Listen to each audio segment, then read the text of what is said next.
حقیقەتەن ئەوەی کە ئەو پەلامارەی ئەرتەشی داگیرکەری تورک بۆ سەر باشووری کوردستان لەو ماوەیەدا دەستی پێ کردووە زۆر هەڵەیە ئەگەر پێمان وابێ ئەو بۆ پەلامار سەر پێکەکەیە.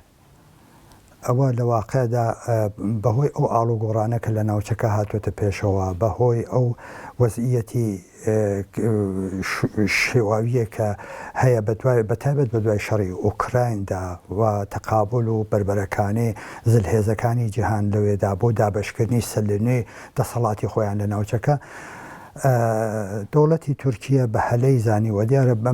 بە فرسەتی زانیوە کە لەو وەزعیەتە کەڵک وەربگرێت بە چەند مەبەست. یەکەمیان عیبارەتە لەوەی کە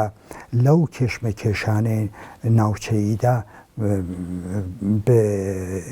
جێگە و پێگەیەکی دیاریکراوی هەبێت، بە تایبەت لەگەڵ ئێران کە عێراق بە جێگەی نفوزی خۆی ئەزانێت تەلاش دەکات بەم جۆرە بە پەلاماربردن بۆ سەر باشووری کوردستان جێگا و پێگەیەکی بەهێزتر پەیدا بکات لە داهاتووی نەقشەی سیاسی لە ناوچەکەدا. ئەمە یەکەمیان. دووهەمیان وەزعیەتێکی زۆر نالەباری اقتصادی و ئابووریە کە تورکیە ئێستا لەگەڵی ڕوبەڕوویە و داڕمانێکی ئابووری پێوە دیارە و تەلاش دەکات و ئێترازات و ناڕزایەتیەکە لە خودی تورکیا لە شارە جۆر بە جۆرەکانە دژی دەسەڵاتی ئاک پارتی دەستی پێکردووە و بە تایبەت دوایەوەی کێمە دەزانین لە بەهاری 2023دا هەڵبژاردننی سەرۆک کۆمار بەڕێوە دەچێت لە تورکیەدا. ئەم حیزبی دەسەڵات لە تورکیەدا تەلاش دەکات بەم جۆرە زێنی خەڵک بە بۆحران دروستکردن بە شەڕ سازکردن لە ملاولۆلا بە جۆرێک ئەم ناڕزایەتیانە دا بمرکێنەوە لە لایەکەوە پشتیوانی خەڵک بۆ خۆی بۆ ئەو ڕۆیان و خەیاڵانە کەیەتی دەستە بەر بکات. و لە لایەکی تریشەوە خاڵی سێوەم واقعیەتەکە ئەوەیە کە دەوڵەتی تورکیە هیچ وەخت ڕازی نابێ بە نوعێک لە دەسەڵاتدارەتی کوردایەتی. ئەوەی کە ئێستا نمونونەکەمان لە ڕۆژاوا دیت بە ئاور و خوێن بربەرەکانێکە لەگەڵ تەلاشێکە ئەو خەڵکە کردیان بۆ ئەوی کە دەسەڵاتی خۆیان بسەلمێنن و هەروەها لە کوردستانی عێراقیژە لە باشووری کوردستانیش ئەو بەدوای ئەو ئاڵۆزیە کە هاتوۆتە پێشەوە لە ناوچەکە تەلاش دەکات و هەوڵ دەدات لە عینە حاڵە دەسەڵاتی زۆرتر لە هەرێمی کوردستان پەیدا بکات بۆ خۆی خولیای وڵایەتی مووسلی هەیە و هەموو ئەمانە بخینە سەریەک بە ئێمە دەڵێ تورکیە بەهانەیە پێکاکە لە ئەسڵدا هەرێمی کوردستان و داهاتووی هەرێمی کوردستان و داهاتووی نەقش و کارگەری خۆی لە ناوچەکە لە بربەرەکانی لەگەڵ نەیارەکانی تر مەبەستیەتی بۆ ئەوەی کە بتوانێت ئەو ئیمپراتوریە دیساندا بمەرزێنێتەوە. پێکاکا ببێ یان نەبێت دەوڵەتی تورکیە دژایەتیەکەی لەگەڵ خەڵکی کورد لەگەڵ مافی ڕەوای خەڵکی کورد لە هەر چوار پارچەکەی ئاشکرا و ڕوونە و ئەوەی بە ساڵانی دوور و درێژی حیاتی خۆی نیشانداوە. بەنابەرین ئەهدافێکی ئەوەی هەیە و هەمومان دەبێت ئەوە بە باشی بزین ئەومان لە بەرچاو ڕوون بێت. ئەو دەوڵەتانەی داگیرکەری کوردستان، ئێران، عێراق، تورکیە، سووریا لە مێژە هاوپەیمانێکی نەپشراویان هەیە ئەوی دژی خەڵکی کوردە و ئەمەیان لە زۆر سەرراوێکە تەزاد و ناوکۆچیان پێکەوە هەیە. سەرراوێ ئەوەی کە بەرژەوەندەکانیان لە ناوچەکە جیاوازە هەر ئێستەیش دەبینین لە بینی ئێران و تورکیەدا، بەڵام کە دێتە سەر مەسئلەی کورد ئەوانە هاودەنگن و تەلاش دەکەن ئەو وەزیەتە بەرنە پێشەوە، بەڵام وەزیەتەکە گۆڕاوە. ئەوە سووریا یەک لە سێ خاکی بەدەستەوە نییە، ئەوە عێراق هێشتا داهاتووی سیاسەکەی معلوم نییە، ئەوە ئێران لەگەڵ قەیرانێکی قوڵی اقتصادی سیاسی ڕوبەڕوویە و ئەوە تورکیا ئەو وەزیەتەکەی کە پێشتر باسمان کرد. لە ئاوا شەرایەتێکدا دیسانەوە ئەوان هەوڵەدەن کە بربەرەکانێ بۆ دۆزی مەسلەی خەڵکی کورد بۆ مافی خەڵکی کورد، چون هەر چوار پارچەکە هەر چوار دەوڵەتەکە لەگەڵی دەرگیری هەن هاوکاری یەکتر دەکەن، پشتیوانی یەکتر دەکەن بۆ ئەوەی کە ئەوە دا بمەرکێنن. جا ئەگەر ئەویان دامەرکان اینجار لەو ڕابطەیشە هەر کامێکی هەوڵدا قازانج و بەرژەوەندی خۆی ڕەچاو بکەن. کەوابوو لە شرایەتی ئیمڕۆدا کە فەرقی هەیە لەگەڵ ڕابردوو ئەم دەوڵەتانە کەستر بوون، زەعیفتر بوون، جێگای خۆیەتی هێزە سیاسەکانی کوردستان و بە تەواوی خەڵکی کوردستان بەهۆی هاوچارەنووسیە کە هەیەە هاوپشتی خەباتی یەکتر بن و تەلاش بکەن بۆ ئەوەی کە لە ڕێگایکی ئەو هاوپشتیە بەهێز بکەن و ئەو هاوپشتی بەرنە پێشەوە. تەبیعەتەن دیارە دوژمنێک وەکو تورکیە کە ئێستا لەو وەزئیەتەی لە ناوچەکە هاتوۆتە پێشەوە و پەلاماری خۆی دەست پێ کردووە و بەو هەدەفانە کە باسمان کرد ئەهوێ پێ بگات، تەبیعەتەن دەیەوێت لە هەموو وەسیلەیەکی استفادە بکات. ئەوە بە بڕوای من خەڵکی کوردستان لە باشوور و باکوور و ڕۆژهەڵات و ڕۆژاوا دەبێت ئەو هاوچار و نووسیە گەورە بکەنەوە و هێزە سیاسیەکانە کە دەبێت بە پیشبەستن بەو هاوچارە نووسیە مەجال و دەرفەتێک بۆ هیچ ئەو دوژمنە داگیرکردن و دەوڵەتە داگیرکردن نەهێڵنەوە. بێگومان ئەو دەوڵەتانە بەتایبەت دەوڵەتی تورکیا و هەروەها دەوڵەتی ئێرانیش دەزانی چۆنە بە تۆری واقعی هیچ گونە ڕسمیەتێک بە دەوڵەتی هەرێمی کوردستان نادەن و ئەمە نیشان ئەدا کە ئەوان لە ئەساسە دژایەتیان لەگەڵێت. ئێستا تەوازونەکە جۆرێکە ناتوانن بەڵام خەریکن نەقشەی بۆ دەکێشن. هەر ئەوەی کە بە ئیشتەی خۆیان هەروەخت بیانەوێ هێز دەنێرن، داگیری دەکەن، ژیان لە خەڵک تاڵ دەکەن، ناوچەکان چۆڵ دەکەن، بۆمبارانی دەکەن، موچۆ مەزرای خەڵک دەسووتێنن،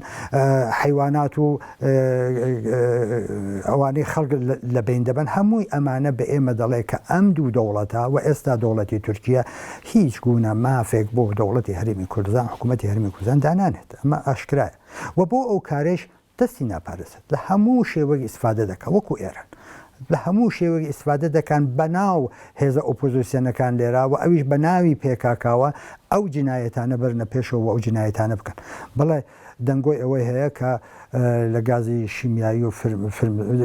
کیمیایی ئیسفادە دەکات بۆ بربەرەکانی لەگەڵ بە بڕوای من ئەگەر بگەڕێنەوە بۆ ڕابردووی ئەم حکوومەتە لە بربەرەکانێکتن لەگەڵ خەڵکی کووردا بە ئاشکرا بۆمان دەرکەوێت نەتەنیاوە زۆر جنایەتی تریان کردووە دژی خەڵکی کورد، دژی مافی خەڵکی کورد و بۆیان هەیە لەو شێوانەش ئیسفادە بکەن و کەڵک وەرگرن بۆ ئەوەی کە بتوانن ئەهدافی خۆیان و ئامانجەکانی خۆیان بپێکن. ئێمە دەبێت چەند شت بەلای خۆمان و ساقینەوە. یەکەم خەڵکی کورد هاوچارە نووسە، ڕاستە هەر کامێکی تایبەتمەندی خۆی هەیە، بەڵام هاوچارە نووسە و ئەم هاوچارە نووسەی خەڵکی کورد و هێزە سیاسیەکان دەبێت بەهێز بکرێت. دوژمنیش ئەوە دەزانێت و دەهەیە ئەوە بشێوێنێت بە شێوەگەرێکی جۆر بە جۆر بە ڕێگای جۆر بە جۆر ئەهەوێ ئەوە بشێوێنێت تەفرەقە و دووبەرەکی بخاتە ناو هێزە سیاسیەکانی کوردستان لە هەر چوار پارچەکە و بەم جۆرە ڕێگای نفوز و ڕێگای ئەوەی خۆی پێدا بکات بۆ ئەوی کە بتوانێت ئەو ئامانجانە کە باسمان کرد ئەو ئامانجانە بپێکێت. کەوابوو لێرەدایە کە ئێمە دەبێت ئاگاداری تەوتەعەکان و پلانەکانی دژمنانی خۆمان ببین. هەروەکو بۆ نمونە بۆت بگەڕمەوە بۆ نمونە جمهوری ئیسلامی بە بیانووی مزاکرەکردنێک کە هیچ مەبنایکی نییە، هیچ پایەیەکی نییە، فقط بۆ تەفرەقە خستن لەنێو هێزە سیاسیەکانە، فقط بۆ کایکردن و بۆ دووبەرەکی خستن لەناو هێزە سیاسیەکانە دەستی پێکردو. دەوڵەتی تورکیش وایە، دەوڵەتی تورکیش بەو شێوە عمل دەکات. هێزە سیاسیەکانی هەر لە ساحەی سیاسی کوردستان ئەمە بەس ئەوە نییە دژایەتێکی ڕوودەڕوو بکەن لەگەڵ ئەو دوژمنانە. دیارە ڕابطەیەکی معقوڵ و ڕابطەیەکیان هەیە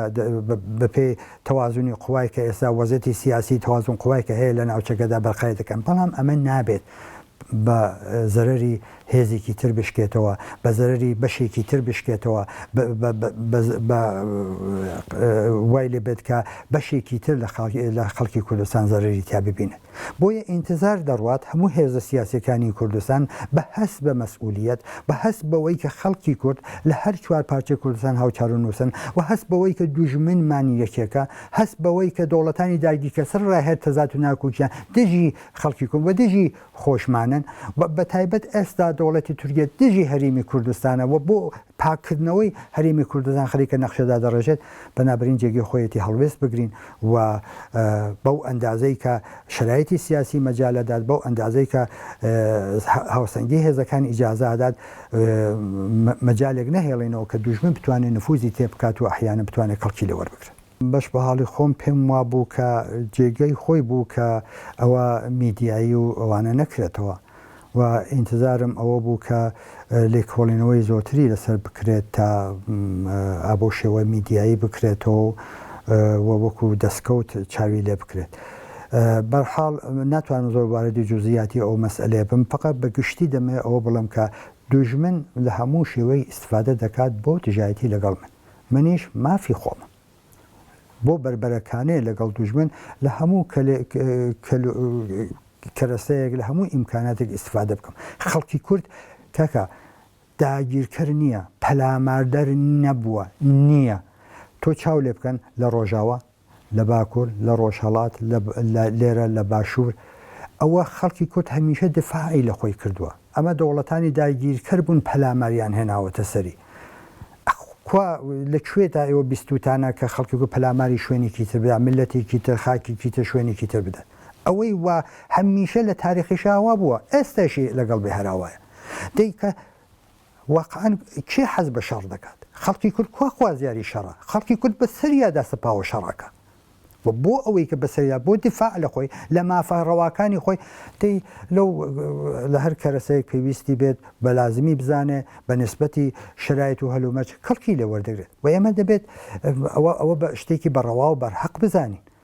ناتوانین ئێمە لە ئیمکاناتێک کە خەڵکی کورد بەدەستی دێنێت لە نەتیجەی هەوڵ و تێکۆشان و خوێنڕشتن و ئەزیەت و ئازار لەوانە ئەو خەڵکە مەحروم بکەین و یا تەگەرە بخینە سەر ڕێگەی و یا مانەعی بین بۆ دەلیلەی دوژمنەکەمان لە هەموو شێوەیە کەڵک وەردەگرێت. خۆ من دەزانم لە شرایطێکە ڕابطەکان جۆرێکە کە دەبێت هەموو لایەنی قەزیەکەمان لەبەرچاو بێت. و کەس ئینتزاری نییە ئێستا مەسەڵەن بۆ نمونە ئێمە لە هێزی ڕۆژهەڵات ئەوەتین لە باشووری کوردستان هێزە باشووری کوردستان ڕابطە لەگەڵ ئێران نەگرێت، ئێرتباتیان لەگەڵ نەگرێت، هاتوچوویان نەکات، ڕابطەیەکی عادی و معمولی لەگەڵیاندا نەمەزنی هیچ کەس مانعی ئەوە نییە. بەڵام مەسئلەکە لەسەر ئەوەیە کە دەبێت بزانین کە نابێ ئیمکاناتێک بخرێتە اختیاریانەوە کە ئەوەن بتوانن زەربەی خۆیان لە تەریقی ئێمە لەوان بدەن. ئەوە مەسئلەیە. و هێزەکانی کوردستانی عێراق بەڕاستی ئیمکاناتیان زۆرە. جارێ ئەوەڵم بۆ ئەوەی کە بتوانن ئەو ببەرنە پێشەوە دەبێ خۆیان بەهێزکەن و بە ئیزافەوە کە ئیستفادە وەکو کارتێک تۆ دەبێت لەوانە ئیستفادە بکەیت و دەتوانن زۆر یەک لەو ویست و داخوازانە کە داگیرکەرەکان مەترحی دەکەن بەرپەرچی بدەنەوە بە ڕێگەیەکی ماخۆڵ، بە ڕێگەیەکی دیاریکراو بە لە بەرچاوکردنی هەموو هەلومەرجەکان کە بە زەرری کەس تەواو نەبێت. من ئێستا خۆم بە پشتیوانی وەکو کۆمەڵە خۆمان بە پشتیوانی خەباتی و تێکۆشانی ڕەوای خەڵکی ڕۆژاوا دەزانی، هەروەها خۆمان بە پشتیوان و خەڵکی خەبات و تێکۆشانی خەڵکی باکوور و هەروەها باشوور خەڵکی کوردستانی عێراق دەزانی و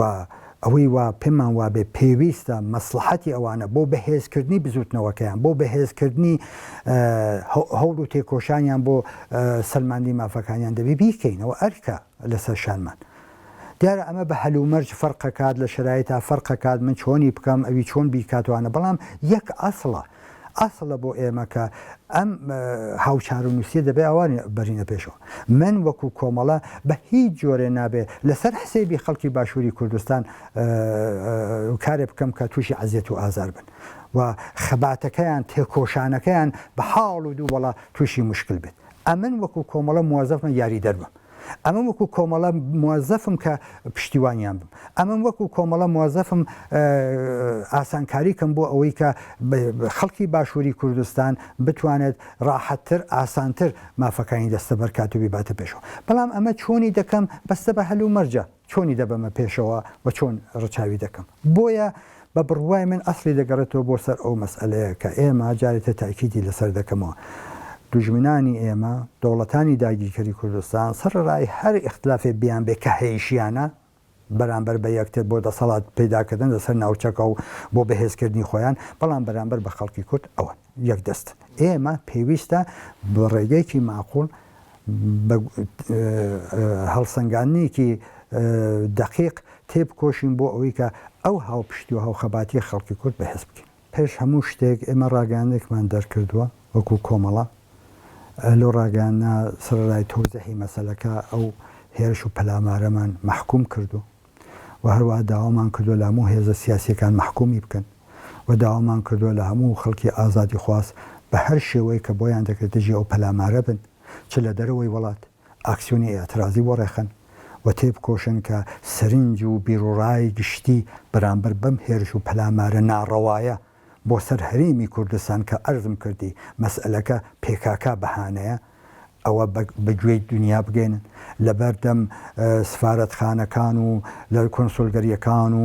شوێنە گشتیەکاندا کۆبوونەوە بکەن بۆ ئەوەی کە ئەم بیرڕا پەرەبستێنێت داوامان لە خەڵکی باشووری کوردستان کردووە داوامان لە خەڵکی ڕۆژهەڵاتی کوردستان کردووە کە دژی ئەم پەلامارە کە دەوڵەتی تورکیا هاوکات بۆ ڕۆژاوا بۆ هەرێمی کوردستان کردوەتی دەنگ هەڵبڕن و نمونونەکانیشمان بەعزەن لەم لاولۆلا دیوە و هەروەها ئینتزاریشمان هەیە هێزە سیاسەکانی کوردستان هەموو هێزە سیاسەکان لە هەر چوار پارچەی کوردستان مۆزع بگرن هەڵوێست وەربگرن و ئەو هێرش و ئەوانە محکوم کەن بە تایبەت لێرە نەقش و جێگای هێزە سیاسەکان لە کوردستانی عێراق بەرچاوە ئێمە ئینتزار دەکەین چاوەڕوانی ئەوە دەکەین کە ئەوان هەڵوێست بگرن و بەرامبەر بەو هێرشە ئاشکرایە کە تەنانەت ڕێزیش بۆ ئەوان دانانێت تەنانەت پرسیشیان پێناکە یا بە ئیشتیای خۆی سەروەری ئەوان دەنێتە ژێر پێ ئەخدەی ئەوە جێگەی خۆیەتی ئینتزارمان هەیە کە هێزە سیاسەکانی کوردستان بەتایبەت هەرێمی حکوومەتی هەرێمی کوردستان هەڵوێست بگرێت و ئەو هێرشە محکوم بکات و سنوورێک دانێت بۆ پەلامار و هێرشەکانی دەوڵەتی تورکیە دەیزانن کە دەوڵەتی عێراق یەکێک لەو دەوڵەتانە ئینتزارمان لیان نییە ئەوان ئیشی خۆیان دەکەن بە پێ ئەهدافێکیانە هاوکاریان دەکەن لەگەڵ یانن ئێمە ئینتزاری ترمان لە دەوڵەتی عێراق نییە ئێستا هاوسەنگی هێز وای لاتوە ئەوە تۆزێک شاوەتە دواوانە بە مەحزیەوە خەریکیشە ئیمکانات و ئەوە پەیدا بکات یەکێک لە هەدەفەکانی مەحدودکردنەوە و هەڵپێچانی حکوومەتی هەرێمی کوردستانە بەڵام هێزە سیاسەکان لە کوردستانی عێراق و باشووری کوردستان بە بڕوای من جێگەی خۆیەتی هەڵوێست وەربگرن